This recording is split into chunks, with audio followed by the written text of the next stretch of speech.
snapper variety.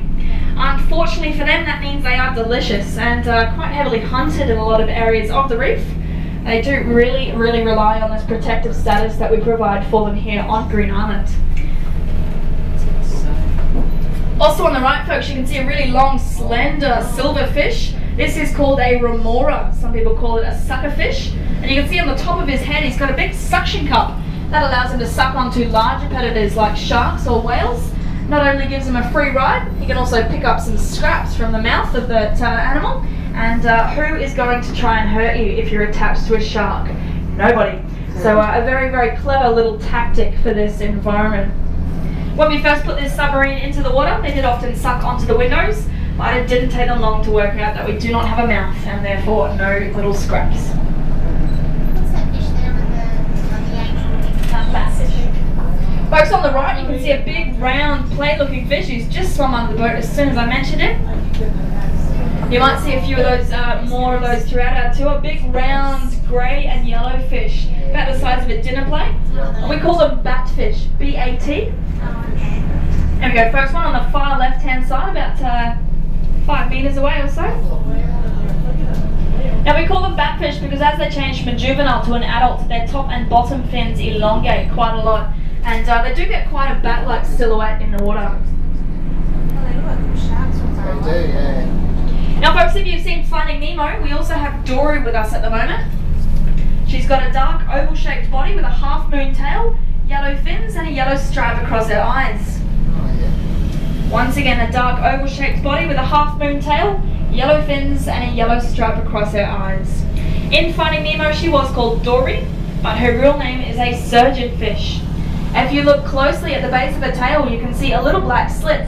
And from that slit, folks, they can actually produce a barb as sharp as a surgeon's scalpel. Wow. And with this barb, they can fatally wound any fish around them. She was pretty cheerful in the films, but Dory is a vicious little girl, really. Now the reason they have this barb, folks, is because they are farmers. They will look after algae all over the coral and basically cultivate it to keep them fed. If any fish do encroach on their algae territory, then that is time to get that barb out. The turtle on the right, folks, really close to us on the right. Gorgeous green sea turtle. Now folks, we do call them green sea turtles because they are vegetarians and they eat so much grass that their flesh turns a shade of green. Hence the name green sea turtle. Oh, there it is down there. Just directly below us on the left, that is, folks.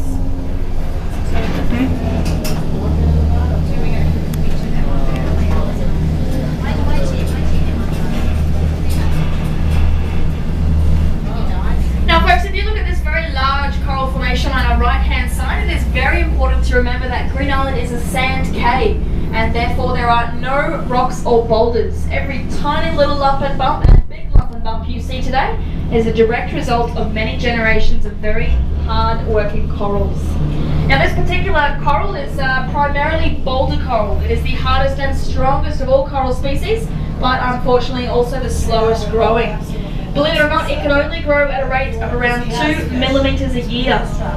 So when you see the size of some of these groups, of course it really does boggle the mind to think just how old it must be. And it does absolutely emphasize how important it is for us to look after the reef. It takes such an incredibly long time to repair and regenerate.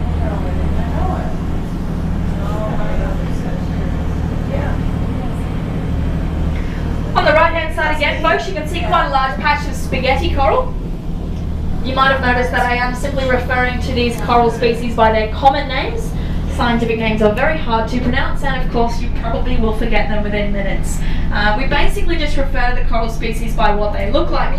So for example, brain coral, honeycomb coral, boulder coral, plate coral, tabletop coral, whip coral, Christmas tree coral. Basically, if you can guess what it looks like, you have named it. This spaghetti coral is one of my favourites though. It is of course a soft coral, and it's covered in a really slimy coating which protects it from the sun's harmful ultraviolet radiation. It is in fact such a good sunscreen that scientists are currently trying to turn it into sunscreen for humans. Apparently this is working quite well, and they have recently created a prototype spaghetti coral model. It is fantastic, folks. You will not get sunburnt. but you will smell like fish for days. Until we can remove that smell, unfortunately, it is not viable for human use. But it is pretty exciting to see some of the advances we do make in modern medicine, simply due to our study of the deep blue.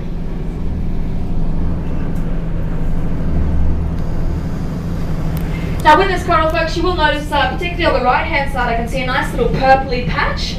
Quite a few of my passengers ask me why the coral isn't as bright and colourful as they expected it to be. It's actually a very common misconception, folks. Coral itself does not have colour. It is white or clear. It is the algae that live on their surface which give them their colour, and the most common form is known as zooxanthellae, which is a reddish brown colour. So you still will see pinks and purples and yellows and greens, but they're certainly not in the majority here, folks. On your left hand side you can see a big group of fire coral. Not only does it look like fire, but trust me, it feels like fire too. You can see a nice big group of those little baby yellow-tailed fusiliers, as I mentioned before. You can see they are born in quite a large school, about 500 or so. They will endeavour to stay in that school for as long as they possibly can. Now as we head across this seagrass bed, folks, we are going to be making our way back towards Big Cat very shortly. Keep your eyes out though, it is never too late to see a stingray, turtle or shark in this particular seagrass bed. Seagrass is very important for Green Island. Not only is it the favourite food of the green sea turtle, it's also a fantastic erosion barrier, keeping all of our beautiful sand in place. Seagrass is also quite impressive in itself. It is exactly like the grass you would find on the mainland in that it does flower, it pollinates and it seeds.